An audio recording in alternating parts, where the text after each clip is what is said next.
सलाम दोस्तों, आप देख रहे हैं हिंदुस्तानी मीडिया। अभी हमारी टीम मौजूद है मधुबनी शहर हेडक्वार्टर के मोमिनटोला में, जहां हमारे साथ मौजूद हैं एक समाज सेवी, मशहूर समाज सेवी, कई बार वार्ड पार्षद रहे हैं। हम उनसे मिलकर जानेंगे साल 2024 के बारे में। दर्शकों, पता है आपको कि साल 2024 में लोकसभा का चुनाव होना है। सियासी सरगर्मी शुरू हो गई है। लोग अभी से ही आकलन करना और लगाना शुरू कर दिए हैं। ऐसे में हम इनसे भी जानेंगे कि इनकी निगाह में बिहार में किस तरह का बदलाव आएगा। सर, स्वागत है आपका। बहुत शुक्रिया। अपना परिचय दे दीजिए पहले आप। मोहम्मद शाहजहां अंसारी, पूर्व वार्ड पार्षद, पूर्व मेयर कैंडिडेट।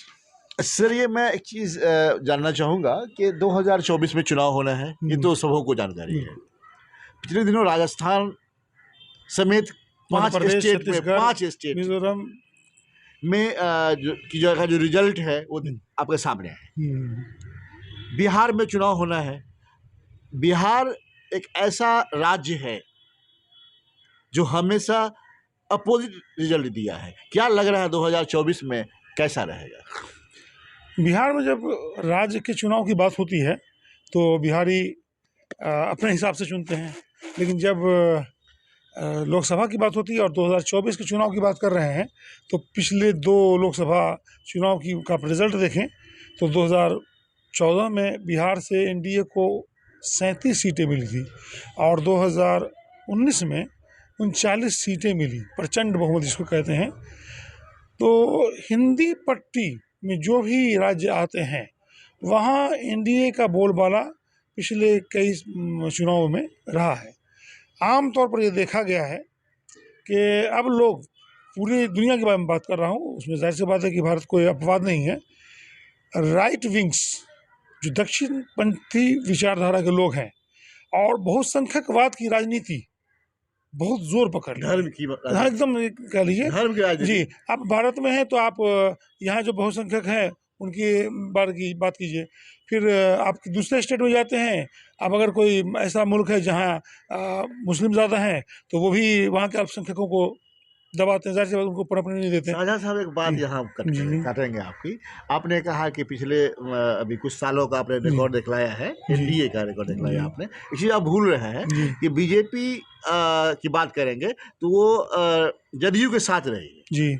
जदयू के साथ जब बीजेपी होती है तो काफ़ी मजबूत होती है, लेकिन आज वो जदयू और आरजेडी कांग्रेस का अलग महागठबंधन है जो इंडिया कहलाती है। क्या लग रहा है ऐसे में तो बीजेपी को क्या फायदा होगा या नुकसान होगा? तो मैं आपको ये बता दूं कि 2014 में जदयू अलग चुनाव लड़ी थी जी और वो न महागठबंधन में थी वो, और न ही मतलब यूपीए में, न एनडीए में। हाँ। उसका फायदा बीजेपी को मिला, एनडीए को मिला था जी। 2019 में जदयू के साथ लड़ी थी, तो कुल मिलाकर बात यह है कि गठबंधन में होने का, जदयू के साथ होने का बीजेपी को फायदा होता है और जेडीयू को भी फायदा हुआ करता था। लेकिन इस बार सिनेरियो थोड़ा चेंज है। अब इसमें यह कहना कि मतलब होगा क्या, तो थोड़ा सा यही है कि अभी जो दक्षिणपंथी जो अभी राजनीति है उसके तहत मुझे लगता है कि थोड़ा सा अभी लोगों के अंदर बिहार के लोग अभी इस तरह से नहीं खुले हैं कि किस तरफ पलड़ा भारी रहेगा। हम लोग ये प्रेडिक्ट कर दें कि किसका पलड़ा भारी रहेगा, ये कहना मुश्किल है। लेकिन ऐसा माना जाता है कि महागठबंधन की बात करें अगर, तो महागठबंधन में जो सो कॉल सेकुलर पार्टी कहलाती है, सो कॉल इसलिए कहता हूँ कि अब ये फैशन हो गया है जी, बिल्कुल, कि कहते सेकुलर हैं लेकिन सेकुलरिज्म को निभाते नहीं हैं जी। क्या लग रहा है कि जो महागठबंधन है, जो इंडिया गठबंधन है, इसका पलड़ा मजबूत रहेगा? जिस तरह से इंडिया गठबंधन बना है और जिस तरह से उन्होंने साधा है पार्टियों को, तो जो भी पहले का रिजल्ट रहा अपनी जगह पर है, लेकिन अभी के हालात में ये अच्छे पोजीशन में है जी। पहले का जो यूपीए था और अभी का जो इंडिया गठबंधन ज़्यादा मजबूत है, ज़्यादा मजबूत। अच्छा, एक सवाल आपसे करेंगे कि आपके यहाँ के जो एमपी हैं कौन है?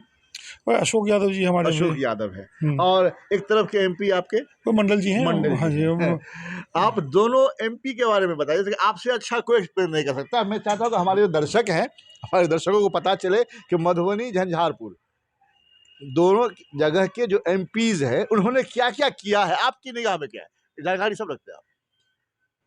बहुत कुछ ढूंढना पड़ेगा, तो कहीं कुछ एक आध चीज़ें मिल जाए, मतलब, लेकिन लगता नहीं है हमको कि एमपी ने कुछ किया है, किसी भी एमपी ने। एमपी ने कुछ किया है? हाँ, क्योंकि वो उसके पीछे की वजह आपको है, एहसास है इस बात का?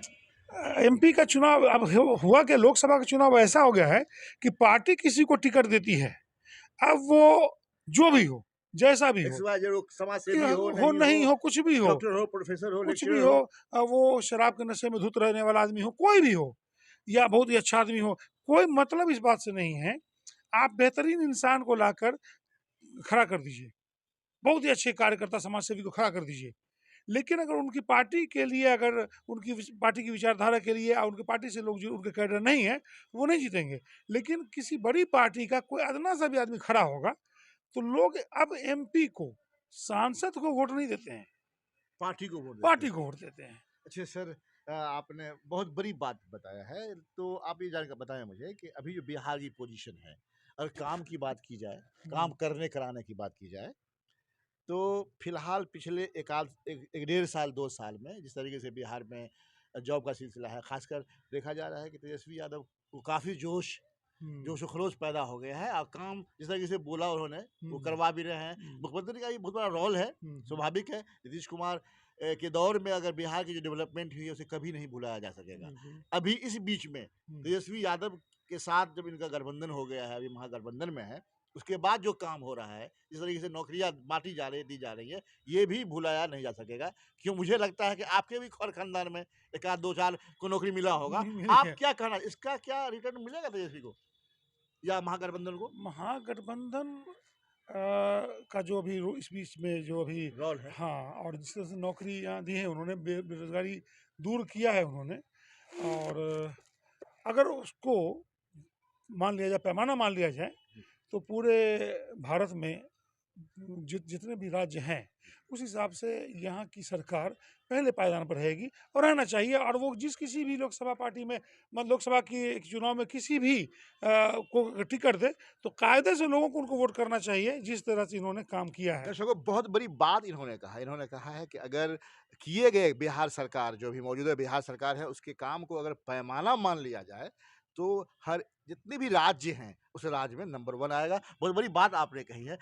इस ठीक जिस तरीके से आपने कहा है, तो आप मधुबनी में हैं आप। जी, मधुबनी जिला वासियों को क्या कहना चाहेंगे आप?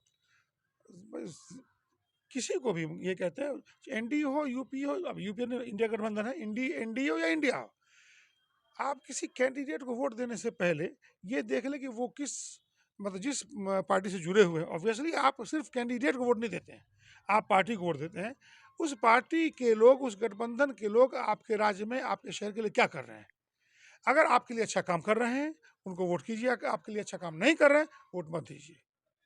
सर, बहुत कीमती बात आपने बताया है। हमारी कोशिश होगी कि इनकी जो बातें हैं, जो इन्होंने कहा है, इसको दूर-दूर तक फैलाया जाए, ताकि लोगों के ज़हन में यह बात आ सके।